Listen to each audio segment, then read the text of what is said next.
नमस्कार दोस्तों, स्वागत है आपका आपके खुद के चैनल गंगा मुहूर्त पर, जहां हम आपको धर्म और ज्योतिष से जुड़ी हुई महत्वपूर्ण जानकारियां प्रदान करते हैं।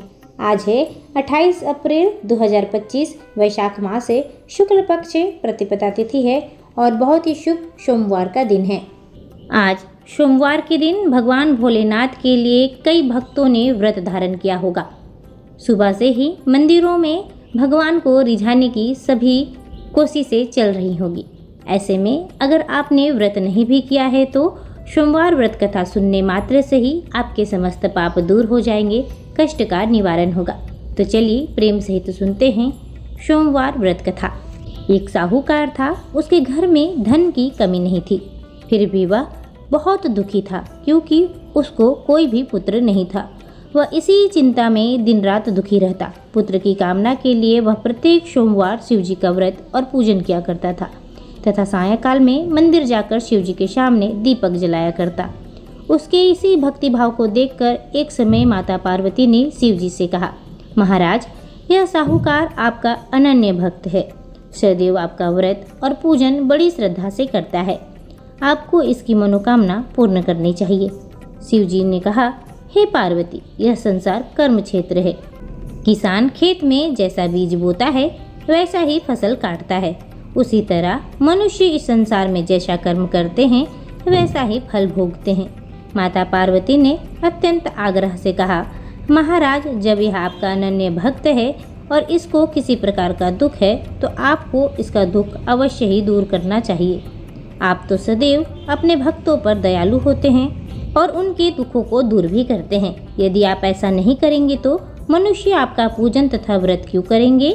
माता पार्वती का ऐसा आग्रह देख शिवजी कहने लगे, हे पार्वती, इसको कोई पुत्र नहीं है, इसी चिंता में यह अति दुखी रहता है।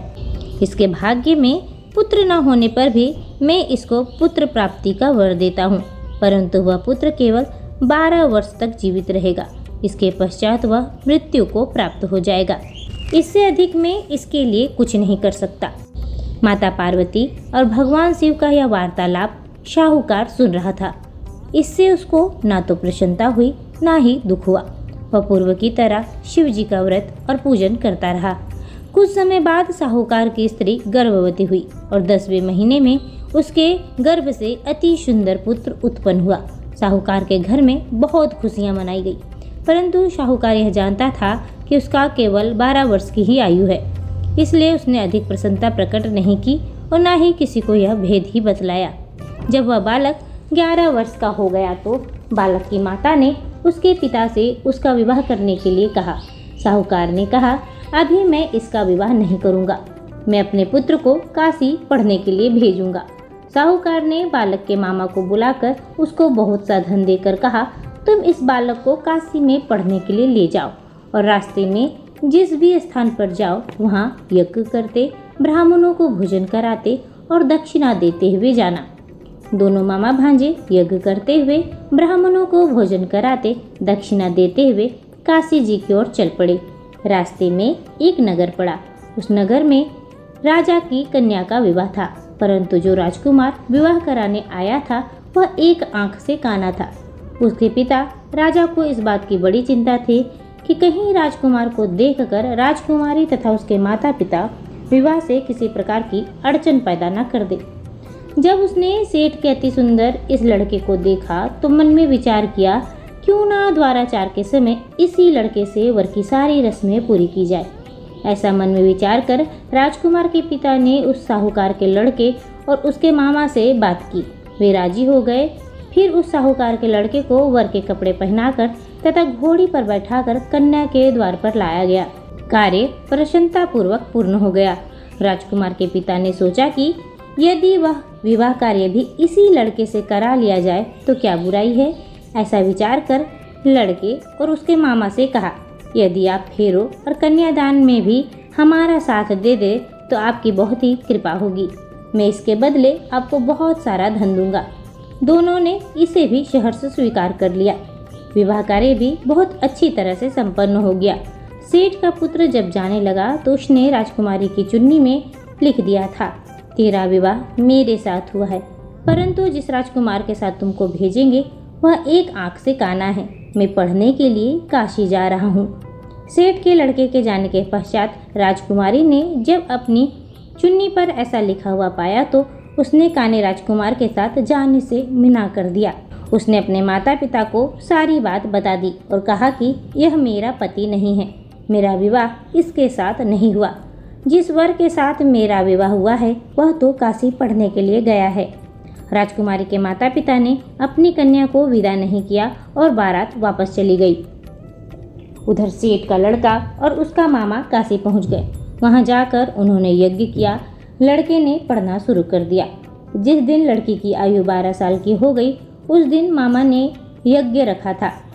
लड़के ने अपने मामा से कहा, मामा जी आज मेरी तबीयत कुछ ठीक नहीं लग रही है। मामा ने कहा, अंदर जाकर विश्राम कर लो। लड़का अंदर जाकर सो गया तो थोड़ी देर में ही उसके प्राण निकल गए। जब उसके मामा ने आकर देखा कि उसका भांजा मृत पड़ा है तो उसको बहुत ही दुख हुआ। उसने सोचा कि अगर मैं अभी रोना पीटना मचा दूं तो यज्ञ का कार्य अधूरा रह जाएगा। अंततः उसने जल्दी से यज्ञ का कार्य समाप्त करवाया। ब्राह्मणों के जाने के बाद रोना पीटना शुरू कर दिया। संयोगवश उसी समय माता पार्वती और शिव उधर से जा रहे थे।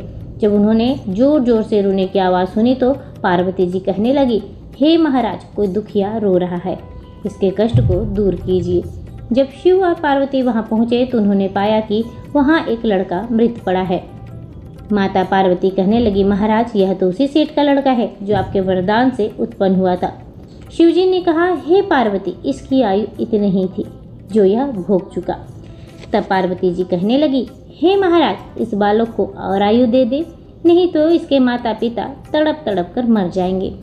माता पार्वती के बार बार आग्रह करने पर शिवजी ने उसको जीवन का वरदान दे दिया। शिवजी की कृपा से वह लड़का जीवित हो गया। उसके बाद शिवजी और पार्वती कैलाश को चले गए। शिक्षा पूरी होने के बाद जब वह लड़का अपने मामा के साथ यज्ञ करते, ब्राह्मणों को भोजन कराते तथा दक्षिणा देते हुए अपने घर की ओर चल पड़े। रास्ते में उसी नगर में आए जहाँ उस लड़के को वहाँ की राजकुमारी से विवाह हुआ था। वहाँ आकर उन्होंने यज्ञ आरंभ कर दिया। उस लड़के के ससुर जो वहाँ के राजा थे उसने उनको पहचान लिया और महल में ले जाकर उसकी बहुत ही आवाभगत की। बहुत से दास दासियों सहित आदरपूर्वक अपनी राजकुमारी और जमाई को विदा किया। जब वे अपने नगर के निकट आए तो मामा ने कहा कि मैं पहले तुम्हारे घर जाकर तुम्हारे माता पिता को खबर कराता हूँ। जब उस लड़के के मामा घर पहुँचा तो उसने देखा कि लड़के के माता पिता घर की छत पर बैठे हैं। उन्होंने अपहरण कर रखा था।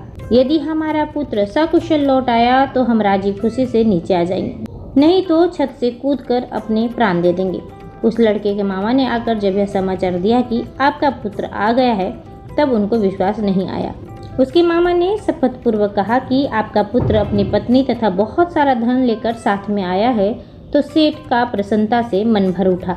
सेठ और सेठानी आनंद पूर्वक नीचे आए। बाहर आकर उन्होंने अपने पुत्र तथा उसकी पत्नी का भरपूर स्वागत किया। सभी प्रसन्नता के साथ रहने लगे। जो कोई सोमवार के व्रत को धारण करता है अथवा इस कथा को पढ़ता है या फिर सुनता है, उसके समस्त दुख दूर होकर उसके समस्त मनोकामनाएं पूर्ण होती है तथा इस लोक में सभी प्रकार के सुख को भोग कर अंत में सदा शिव के लोक को प्राप्त होता है। प्रेम सहित बोलिए उमापति गौरी शंकर की जय।